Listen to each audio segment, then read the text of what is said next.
चौमू मस्जिद हिंसा मामले में पूर्व मुख्यमंत्री अशोक गहलोत, नेता प्रतिपक्ष टीकाराम जूली और पूर्व पीसीसी अध्यक्ष सचिन पायलट क्यों नहीं बोले?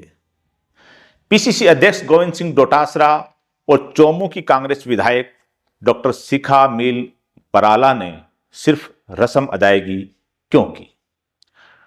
जूली को विधायक रफीक खान और अमीन कागजी ने पूरे मामले से अवगत करवा दिया, चौमू के प्रतिनिधिमंडल से मुलाकात करवा दी। इसके बावजूद जूली ने निंदा करने की भी हिम्मत क्यों नहीं जुटाई? आदाब, मैं फारूक खान, संपादक इकरा पत्रिका। थार न्यूज इकरा पत्रिका के इस चैनल में आपका स्वागत है, आपका इस्तकबाल है। जैसा कि हमने इंट्रो में बताया है, आप लोगों को मालूम भी है कि राजस्थान की राजधानी जयपुर के पास में 20-25 किलोमीटर दूर एक कस्बा है चौमू नाम से। वहां 5-7 दिन पहले एक मस्जिद के अतिक्रमण को लेकर के हिंसा हुई, गिरफ्तारियां हुई और फिर 2 जनवरी को वहां जो पत्थरबाजों जो आरोपी हैं उनके घरों पे, दुकानों पे बुलडोजर भी चला दिया। ये सारा घटनाक्रम जो हुआ, इस पे हमने पहले भी 2 एपिसोड बनाए हैं।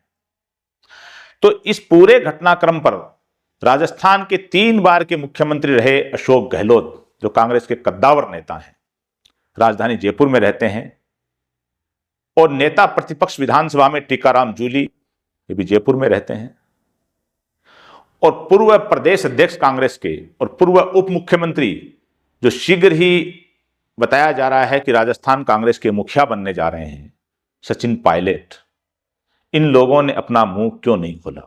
क्यों नहीं बोले तीनों के तीनों?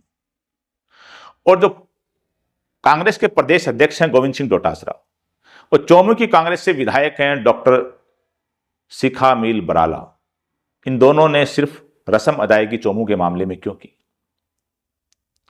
इसी मुद्दे का एपिसोड है, जिसे आप आखिर तक देखिए। इसको ज्यादा लाइक करें, शेयर करें, सब्सक्राइब करें, ताकि ये मुद्दा है वो ज्यादा से ज्यादा लोगों तक पहुंच सके।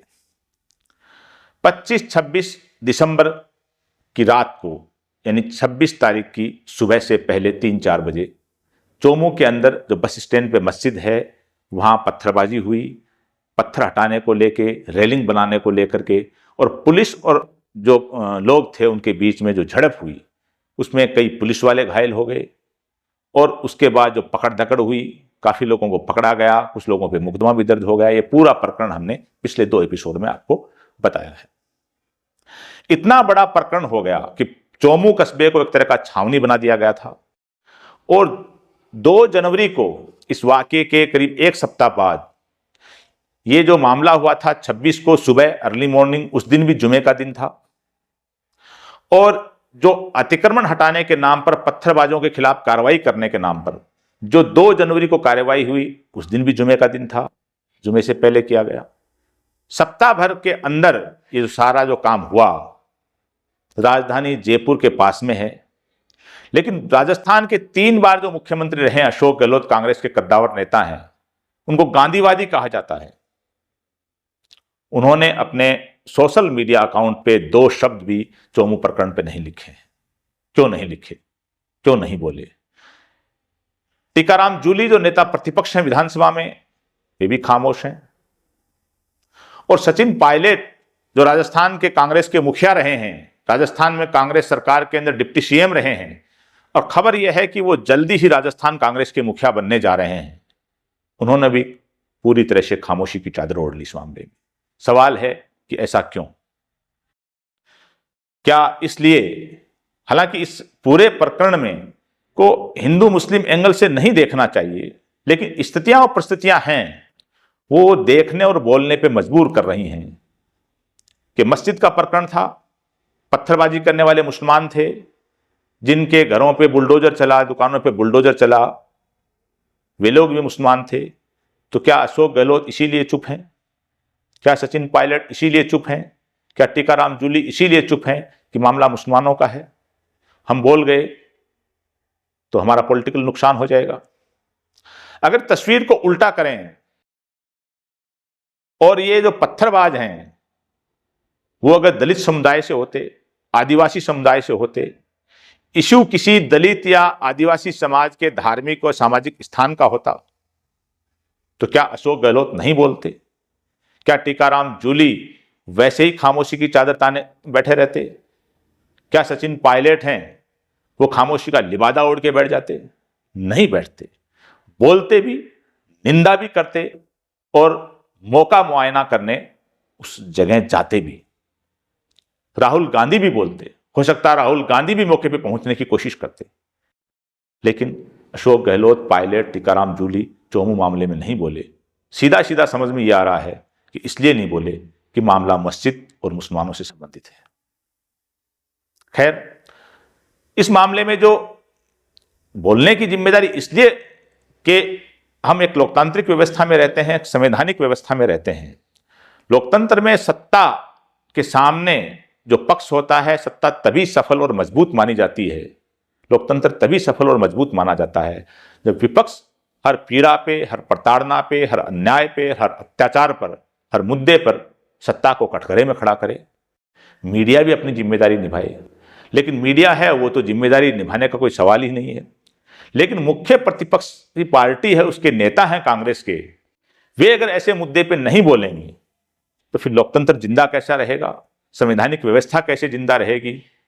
फिर सत्ता में बैठे लोग अपने आप में निरंकुश हो जाएंगे, क्योंकि विपक्ष तो बोल नहीं रहा है, मीडिया बोल ही नहीं रहा है। तो जिम्मेदारी बनती थी अशोक गहलोत की, जिम्मेदारी बनती थी टीकाराम जूली की, जिम्मेदारी बनती थी सचिन पायलट की, लेकिन तीनों के तीनों ने खामोशी की चादर ओढ़ ली। यानी यहां तक भी नहीं लिख पाए कि भाई जो हुआ वो गलत हुआ, नहीं होना चाहिए ऐसा। अब बात करें गोविंद सिंह डोटासरा, जो पीसीसी के अध्यक्ष हैं। गोविंद सिंह डोटासरा ने इस मामले में मुंह जरूर खोला। उन्होंने वहां के सीआई को और वहां के जो भारतीय जनता पार्टी के 3 बार के विधायक रहे हैं रामलाल शर्मा को, इन लोगों को लेकर के एक पॉलिटिकल बयान दिया। लेकिन गोविंद सिंह डोटासरा ने भी अपने सोशल मीडिया अकाउंट पे इस मामले में कुछ भी नहीं लिखा। इनके जब पेज खंगालते हैं तो हर किस्म की श्रद्धांजलि, शुभकामनाएं, संदेश, फलां ढिमका, हर चीज लिखी हुई है। लेकिन चोमू प्रकरण पे डोटासरा ने भी कुछ नहीं लिखा, कोई बयान जारी नहीं किया। बात वहीं घूम के आती है कि अगर यही मामला मस्जिद और मुसलमानों के बजाय किसी और समाज का होता तो क्या डोटासरा पीसीसी में प्रेस कॉन्फ्रेंस नहीं करते? क्या डोटासरा चोमू जाने की कोशिश नहीं करते? अब डोटासरा जो विधायक हैं वो लक्ष्मणगढ़ विधानसभा से हैं, सीकर जिले में पड़ता है। सीकर जिला और जयपुर जिले की बॉर्डर लगती है। चोमू कस्बा उसी हाईवे पर पड़ता है जहां डोटासरा जयपुर से लक्ष्मणगढ़ अपनी विधानसभा में सीकर जाते हैं, तो बीच में चोमू कस्बा आता है। लेकिन एक सप्ताह में जाहिर सी बात गए होंगे, लेकिन उन्होंने टलने की भी कोशिश नहीं की कि मौका मुआयना करके आऊं। अब वहां की जो विधायक हैं वे कांग्रेस की हैं, डॉक्टर शिखा मिल बराला। उन्होंने 5-6 दिन पहले अपने फेसबुक अकाउंट पे रस्म अदायगी के तौर पे कुछ लिखा है, कोई बेबाकी उन्होंने भी नहीं दिखाई। बहरहाल बड़े अफसोस की बात है, ये विपक्षी पार्टी होने के नाते कांग्रेस के खिलाफ, और इन नेताओं और इन विधायकों और पीसीसी अध्यक्ष और पूर्व मुख्यमंत्री, इन सब के लिए, नेता प्रतिपक्ष के लिए, कि आप बिल्कुल खामोश हैं। ये लोकतांत्रिक व्यवस्था में, एक संवैधानिक व्यवस्था में विपक्ष की जो जिम्मेदारी होती है उसको आपको निभाने की कोशिश करनी चाहिए, लेकिन आप नहीं निभा रहे हैं। अब टीकाराम जूली की अलग से बात करें कि आदर्श नगर के विधायक और विधानसभा में मुख्य सचेतक हैं कांग्रेस के रफीक खान, और किशनपोल के विधायक अमीन कागजी। इन दोनों का एक सराहनीय काम यह रहा कि चोमू के पीड़ित लोग, उनका प्रतिनिधिमंडल इन लोगों से मिलने आया, तो इन लोगों ने उनकी सारी बात सुनकर के पुलिस अधिकारियों से भी मिले। ये लोग टीकाराम जूली से भी मिले, रफीक खान और अमीन कागजी, और उस डेलीगेशन को साथ लेकर के गए। उस डेलीगेशन के साथ चर्चाएं करवाई, पूरे मामले से टीकाराम जूली को अवगत करवाया। किसने? रफीक खान और अमीन कागजी ने। जो जिम्मेदारी इनकी बनती थी वो निभाने की कोशिश की।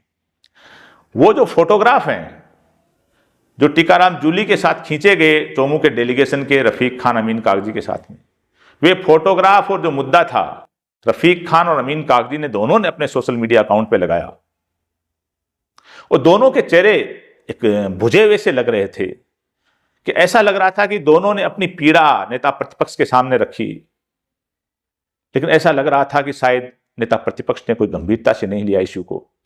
कि उन फोटोग्राफ को, उस मुद्दे को रफीक खान और अमीन कागजी ने तो अपने अकाउंट पे लगाया, लेकिन टीकाराम जूली ने उन फोटोग्राफ को, उस मुद्दे को अपने फेसबुक अकाउंट पे, सोशल मीडिया अकाउंट पे नहीं लगाया। सवाल यह है कि टीकाराम जूली ने यह हिम्मत क्यों नहीं जुटाई। अब जो बुलडोजर चला 2 जनवरी को सुबह सुबह, जुमे का दिन था, तो एक चीज ये सबसे बड़ी बात कि न्याय है वो न सिर्फ होना चाहिए, बल्कि एक घोषित तथ्य और लिखी हुई लाइनें हैं कि न्याय न सिर्फ होना चाहिए बल्कि होता हुआ दिखना भी चाहिए। अगर न्याय होता हुआ नहीं दिखता है तो न्याय होते हुए भी उसमें अन्याय नजर आता है। जो पत्थरबाजी जिन्होंने की उन्होंने गलत किया, और जिन्होंने भी कानून हाथ में लिया उनके खिलाफ एक्शन होना चाहिए। उनको उचित अदालती कार्रवाई के जरिए सजा मिलनी चाहिए, चाहे वो कोई भी हो, कहीं के भी हो। लेकिन यह नहीं हो कि किसी पत्थरबाजी की आड़ में, किसी इश्यू की आड़ में बेगुनाह को फंसाया जाए या बेगुनाह को सजा दी जाए। पत्थरबाजी करने वाला मान लेते हैं कि एक युवक है, उसने अपराध किया है, जाहिर सी बात है सजा मिलनी चाहिए। लेकिन वो जिस घर में रह रहा है, उस घर में उसके माता पिता रह रहे हैं, उसकी पत्नी रह रही है, उसके भाई बहन, उसके बच्चे रह रहे हैं, उनका क्या दोष है जब उसके घर को तोड़ा गया? क्या दोष है उसका? दोष तो उस युवक का जिसने पत्थर मारे, कानून हाथ में लिया, हिंसा की। तो उसकी सजा उनके घर वालों को क्यों मिले? अपराध जो करता है उसको सजा मिलनी चाहिए, न कि दूसरों को। अब जो बात इस मामले में जो प्रशासन ने दिन चुना वो जुमे का दिन चुना, तो ये जो अतिक्रमण हटाना था प्रशासन को, तो ये अतिक्रमण एक दिन आगे पीछे भी हटा सकते थे। और अब बात ये अतिक्रमण की भी कि अतिक्रमण हटाने के नाम पे नोटिस चस्पा करना, जवाब नहीं मिला, बुलडोजर चले गए, पूरा पुलिस प्रशासन सब लग गया, और वहां का चोमू का जो पठान चौक, इमाम चौक है, वहां की दुकानें, कुछ मकान वगैरह, रेलिंग वेलिंग ये तोड़ दी गई, अतिक्रमण हटा दिया गया। सवाल सबसे बड़ा गंभीर यह है कि चोमू की जो नगर परिषद है, चोमू के जो तहसीलदार हैं, चोमू के जो एसडीएम हैं, चोमू के जो सीआई हैं, चोमू के जो डिप्टी हैं, जो भी अधिकारी हैं चोमू में, जो भी व्यवस्था है चोमू के अंदर, क्या उनको इस पत्थरबाजी के बाद मालूम हुआ कि पठान चौक और इमाम चौक में अतिक्रमण है? अगर इनको पहले मालूम था तो इनकी ड्यूटी बनती थी अतिक्रमण को पहले हटाने की।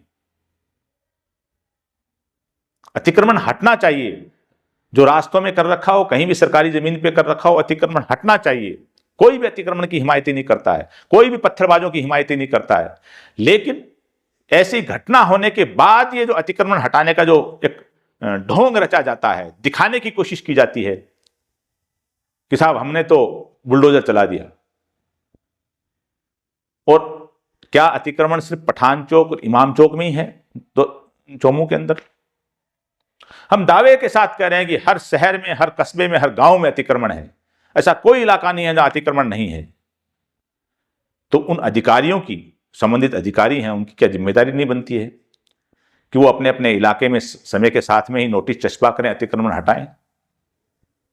इस अतिक्रमण के नाम पे जो अधिकारी हैं, वो चाहे पंचायती राज विभाग के हों, चाहे रेवेन्यू डिपार्टमेंट के हों, चाहे पुलिस प्रशासन के हों, जो अधिकारी हैं, चाहे नगर निगम के, नगर परिषद के जो नगरीय विकास विभाग है उसके अधिकारी हों, सब माल बटोरते हैं हर सरकार के अंदर अतिक्रमण के नाम पर। तो उनके घरों पे बुलडोजर कब चलेगा? क्यों नहीं चलेगा उन अधिकारियों के? उन अधिकारियों के खिलाफ क्या एक्शन होगा?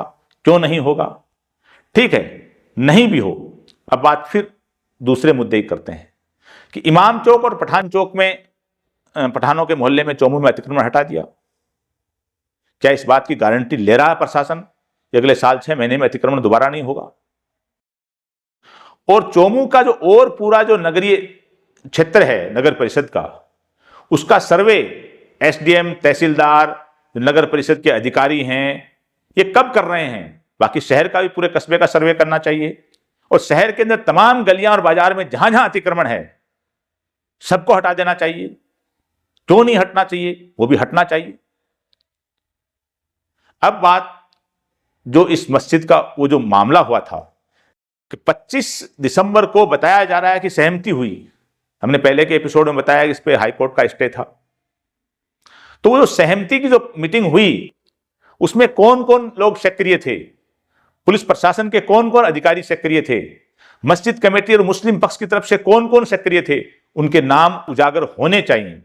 प्रशासन को उनके नाम बताने चाहिए कि फला फला अधिकारी और मुस्लिम समाज या मस्जिद कमेटी की तरफ से फला फला व्यक्ति इस सहमति में शामिल थे। और जब सहमति हो गई कि पत्थर हटा करके रेलिंग बनाई जाए, तो फिर वो रेलिंग क्यों नहीं बनी, या वो रेलिंग बन गई तो उसको क्यों उखाड़ा गया? कौन कौन अधिकारी थे जिन्होंने ये निर्णय लिए? और कहीं ऐसा तो नहीं है कि मस्जिद पक्ष या मुस्लिम पक्ष का एक गुट है वो सहमति में शामिल था और दूसरा गुट है उसमें सहमति में शामिल नहीं था, उसने पत्थरबाजी कर दी हो, या पत्थरबाजी भी किसी सियासी साजिश का पार्ट थी कि कुछ लोगों ने किसी को उकसाया हो पत्थरबाजी करने के लिए। क्योंकि पत्थरबाजी को जहां जहां होती है तो अमूमन दो किस्म के लोग होते हैं। एक वे लोग जो किसी साजिश का पार्ट होते हैं, जो लोगों को उकसाते हैं, वो सबसे बड़े दोषी होते हैं। एक वे लोग जो जज्बाती होते हैं और किसी मुद्दे को सामाजिक और धार्मिक रंग समझ करके उस पत्थरबाजी में, हिंसा में शामिल हो जाते हैं। तो गुनहगार तो वो भी हैं, लेकिन वो किसी की साजिश का पार्ट बन जाते हैं। तो इस प्रकरण में अगर कोई साजिश हुई है, किसी गुट ने की है, किसी पक्ष ने की है, चाहे वो राजनीति से जुड़े हों, चाहे समाज या धार्मिक संस्थानों से जुड़े हुए हों, इस बात की बड़ी बारीकी से, गंभीरता से जांच होनी चाहिए। हमने पहले के एपिसोड में बताया है कि जांच कौन करे, कि जब हाईकोर्ट का स्टे था तो इस बात की जांच माननीय हाईकोर्ट को करनी चाहिए, करवानी चाहिए कि सहमति में कौन कौन शामिल थे और जो पत्थरबाजी हुई उस घटना का क्या कारण था। हमारे जो पिछले एपिसोड हैं उसमें जिन लोगों ने कमेंट किए हैं, उन्होंने कई ने बड़े सराहनीय कमेंट किए हैं, कई ने कोई उल्टे सीधे भी कमेंट किए हैं। हम हमारे इस एपिसोड के माध्यम से भी कह रहे हैं कि कहीं भी हिंसा हो, कहीं भी पत्थरबाजी हो, कोई भी गुनहगार हो जो कानून को हाथ में ले, उसको उचित अदालती कार्रवाई से सजा मिलनी चाहिए। वो चाहे किसी भी जाति का हो, किसी भी धर्म का हो, किसी भी क्षेत्र का हो। लेकिन हम ये भी कह रहे हैं कि किसी बेगुनाह को सजा नहीं मिलनी चाहिए। हम ये भी कह रहे हैं कि जो गुनहगार हो उसके घर पे बुलडोजर नहीं चलना चाहिए, क्योंकि घर बड़ी मुश्किल से बनते हैं। घर में उस गुनहगार की माँ, बाप, पत्नी, बच्चे, भाई, बहन, वो लोग भी रहते हैं, उनका कोई गुनाह नहीं होता है। रही अतिक्रमण हटाने की बात, तो अतिक्रमण हटना चाहिए, लेकिन अतिक्रमण रातों रात नहीं होता है, बरसों बरस लग जाते हैं। तो जिन जिन शहरों और कस्बों में जो अतिक्रमण है, वहां जो ड्यूटी लगे हुए अधिकारी हैं, उनके खिलाफ भी एक्शन होना चाहिए कि वो अतिक्रमण समय पर क्यों नहीं हटाते हैं। चोमू प्रकरण में भी पूरी जांच होनी चाहिए और चोमू का पूरे का अतिक्रमण हटना चाहिए, ताकि सारी गलियां और रास्ते साफ हो जाएं।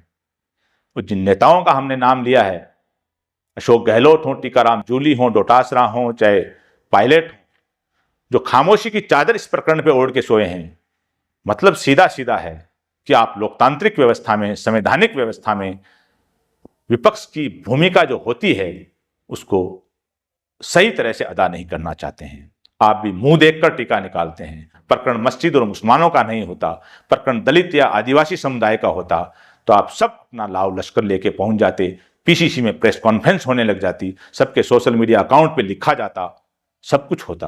लेकिन ऐसा लग रहा है कि इसलिए नहीं बोल रहे हो आप कि मामला मस्जिद और मुसलमानों से संबंधित है। हमारा ये प्रकरण हमारा ये एपिसोड आपको कैसा लगा, अपने जो विचार हैं वो कमेंट बॉक्स में व्यक्त कीजिए, ताकि हम और एपिसोड बनाएं तो आपके विचारों को इसमें शामिल कर सकें। आज के इस एपिसोड में बस इतना ही। जय हिंद, जय भारत।